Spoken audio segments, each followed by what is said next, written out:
Paz do Senhor, minhas irmãs. Aleluia. Graças a Deus. Muita alegria. Chegamos ao último dia desse estudo que nós estamos fazendo sobre as 11 áreas da nossa vida, envolvendo tudo aquilo que o Senhor tem preparado para nós.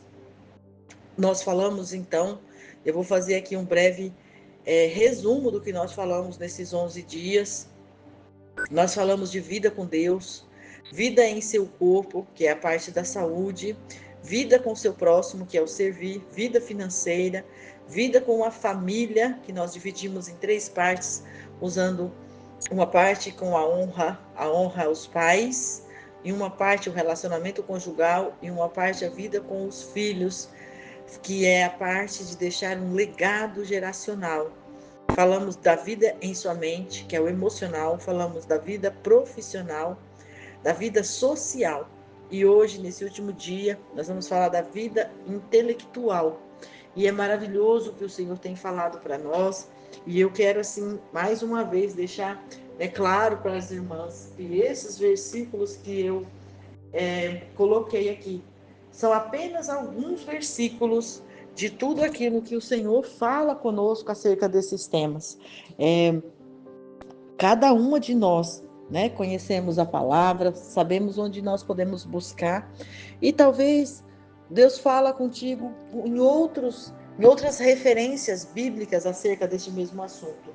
São muitas referências, mas comigo o Senhor falou muito quando eu estava preparando o meu projeto 2025, através desses versículos. Então, o primeiro versículo que eu quero usar para a vida intelectual é o capítulo 90 de Salmos, o versículo 12. Aqui, o Senhor vai falar no Salmo 90 sobre a eternidade de Deus e a brevidade da vida do homem. E no versículo 12, ele diz assim: ensina-nos a contar os nossos dias para que alcançamos um coração sábio. E aí, eu sempre costumo dizer assim que a sabedoria vem de Deus e nós precisamos pedir lá a Deus, né? Porque Deus, ele sabe de todas as nossas necessidades, mas Deus se agrada de nós conversarmos com Ele, dizer a Ele o que é que nós estamos precisando.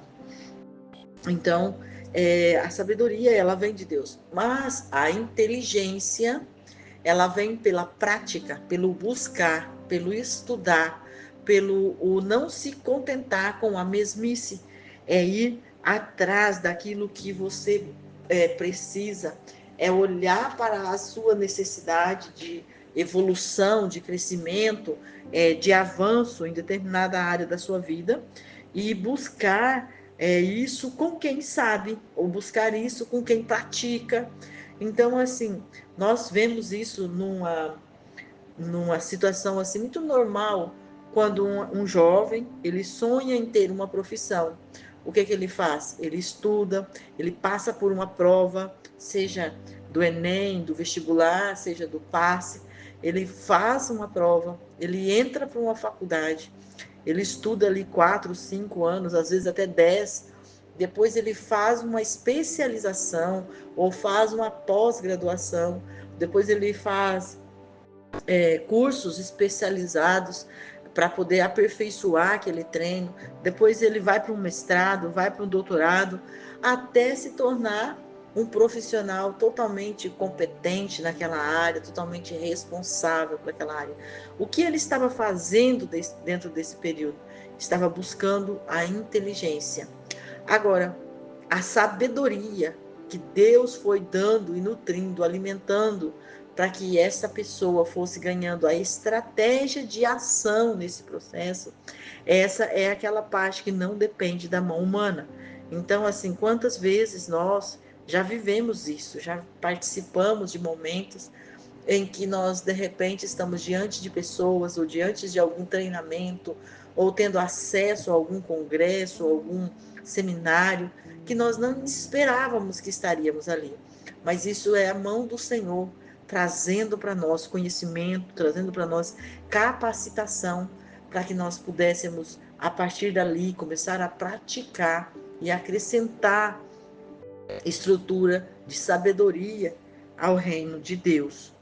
E aqui, então, nesse Salmo 90, ali fica claro para mim quando o salmista está explicando que assim, é tão poucos dias que nós vivemos na terra e que se nós não buscarmos esse conhecimento em Deus, para ter esse coração sábio, então não vai adiantar, porque vai chegar o dia que nós vamos descer a sepultura. E se nós não estivermos cumprido com o nosso papel aqui na terra, desenvolvido o nosso ao nosso propósito aqui na terra, do que teria adiantado ter passado esses dias aqui de fadiga, de cansaço, porque essa vida na terra traz fadiga e cansaço para nós. A outra referência que eu peguei foi o Salmos 32. Eu amo o Salmo 32, porque o Salmo 32 ele vai falar sobre a transgressão do homem quando ela é perdoada. Quando o Senhor ouve o arrependimento do homem. E aqui, então, no 32, a partir do versículo 7, é exatamente quando o salmista ele começa explicando que ele ficou doente, né? Porque ele não falava ao Senhor o quanto ele estava errado, o quanto ele tinha, né, pecado. Então ele começa dizendo ali no versículo 1, bem-aventurado aquele cuja transgressão é perdoada e cujo pecado é coberto, quer dizer, coberto pela graça de Deus. Bem-aventurado o homem a quem o Senhor não atribui culpa e em quem não há engano. Aí ele explica, enquanto me calei, meus ossos se sumiam de tanto gemer o dia todo, porque tua mão pesava sobre mim. De dia e de noite, meu vigor se esgotou como no calor da terra seca. No versículo 5 ele diz, confessei-te o meu pecado e não encobri minha culpa. Eu disse, confessarei minhas transgressões ao Senhor e tu perdoaste a culpa do meu pecado. Assim, todo homem piedoso te fará súplicas e em tempo de poder te encontrar, quando as muitas águas transbordarem, elas não o atingirão. Então aqui ele está explicando que ele precisou deixar de ficar calado, confessar ao Senhor aquilo que ele tinha feito, para que o Senhor pudesse perdoá-lo. E o que acontece? Quando ele fez isso, o Senhor o encontrou, né, e fez com que ele se sentisse feliz e foi curado da dor que ele estava sentindo. Então, no 7, que é o versículo que eu separei, ele diz assim, tu és meu esconderijo e me preservas da angústia. Tu me cerca com alegres cânticos de livramento. E no 8 vai dizer, eu te instruirei e ensinarei o caminho que deves seguir. Eu te darei conselhos sobre a minha vista. E aí no 9 vai dizer, não sejas como o cavalo, nem como a mula, que não tem entendimento, cuja boca precisa de cabresto e freio, pois de outra forma não se sujeitam a ti. Então, esta palavra para mim assim é muito, muito poderosa.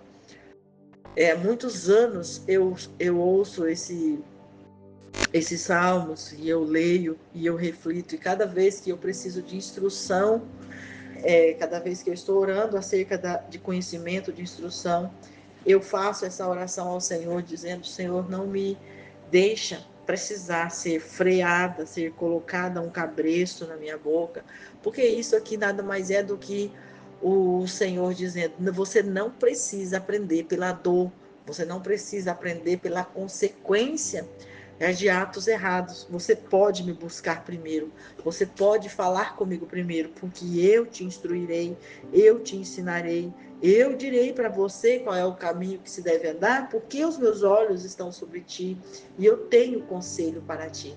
Então, a vida nossa, a vida intelectual, os nossos sonhos acerca de o quanto queremos saber de algo, desenvolver algo talvez na nossa profissão ou no nosso ministério, ou na vida secular mesmo, daquilo que você faz, o que você quer melhorar acerca do seu conhecimento, porque vida intelectual, às vezes, nós temos o hábito até de dizer, eu não sei disso, eu não sei disso, eu não sei. Tem muita gente que é assim, tudo que você pergunta, ela fala, mas eu não sei como é, mas eu não sei como é, tudo vai jogando assim, que não sabe, que não sabe. E tipo, tem umas pessoas que chegam até parecer, até se colocar em posição de vítima, como se que elas de fato não fossem capazes de procurar uma sabedoria. E a gente vê que isso não é verdade diante da Bíblia, porque a fonte de todo conhecimento, de todo o recurso de sabedoria e de inteligência vem de Deus. A fonte, a inteligência precisa ser buscada por nós, porque nós precisamos praticar, buscar o conhecimento, viver com pessoas que têm conhecimento, ir para a escola estudar, ir fazer um curso técnico, ir fazer um seminário na igreja, e participar de um evento, de uma convenção, porque nós precisamos estar no meio de quem faz aquilo, de quem já sabe fazer aquilo que nós queremos fazer, para poder aprender com eles. Então, Efésios, que é a última referência desse nosso estudo de hoje, no capítulo 1, o versículo a partir do 17, vai dizer assim: para que o Deus do nosso Senhor Jesus Cristo, o Pai da glória, vos dê o espírito de sabedoria e de revelação no pleno conhecimento dele,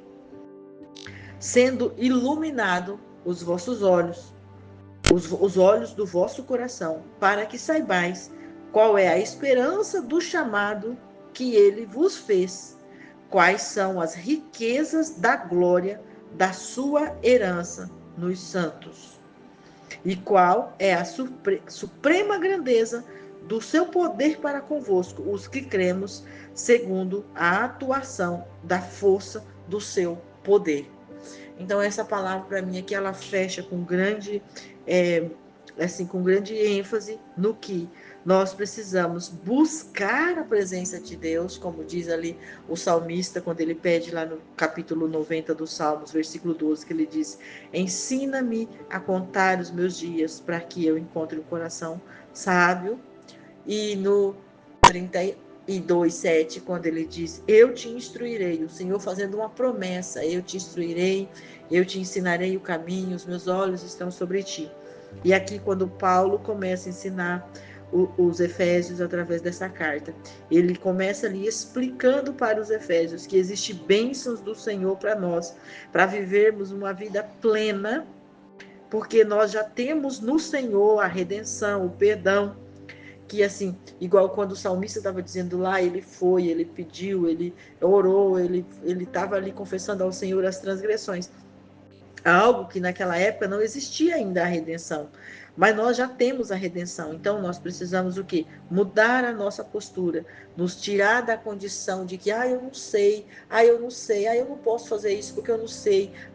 Tudo bem, nem a gente não vai saber de todas as coisas, mas dentro daquilo que nós gostaríamos de saber, dentro daquilo que nós precisamos aprender mais, dentro da profissão que nós executamos, dentro do ministério que nós executamos, dentro dos compromissos que nós temos que executar o nosso projeto nessa terra, nós precisamos buscar a verdade de Deus dentro daquela estrutura e o conhecimento, a estratégia para desenvolver o melhor das nossas mãos. Então, aqui nesse capítulo 1, Paulo está explicando ali, quando ele vai dizer assim, por exemplo, no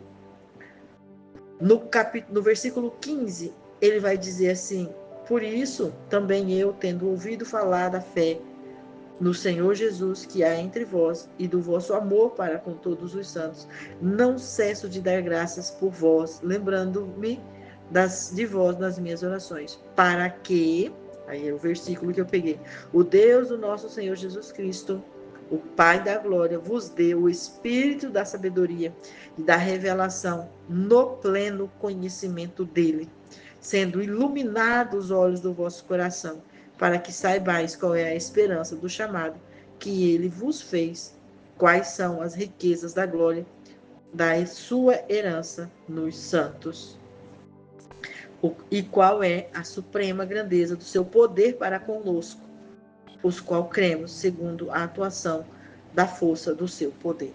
Então aqui para mim fecha assim com muita coerência, assim, fecha com muita gratidão no meu coração essa palavra onde o Senhor está dizendo ali através dessa carta de Paulo aos Efésios que quando nós buscamos a sabedoria nele, através do conhecimento, no conhecimento dele também, sabendo, reconhecendo que nele está toda a força, todo o poder. Então, ele vai trazer para nós a revelação no Espírito, e os nossos olhos serão iluminados para enxergar a verdade, para conhecer a verdade. E isso é maravilhoso, e isso é grande em nós, e isso é o poder de Deus agindo em nós e através de nós, para que os frutos do nosso trabalho, o fruto das nossas ações, alcance pessoas, alcance o propósito que Deus fez para nós nessa terra. Amém, minhas irmãs? Eu fico por aqui com esse estudo, glorificando o nome do Senhor por tudo que Ele fez nas nossas vidas nesses dias. E eu quero mesmo agradecer vocês que participaram, que me deram um retorno, que disseram que estavam fazendo, que aprenderam, porque Deus é bom. E Ele tem nos ensinado a cada dia a viver a verdade no pleno conhecimento da palavra dEle, para que nós alcançamos sabedoria e graça ainda mais diante da presença do Senhor. Amém?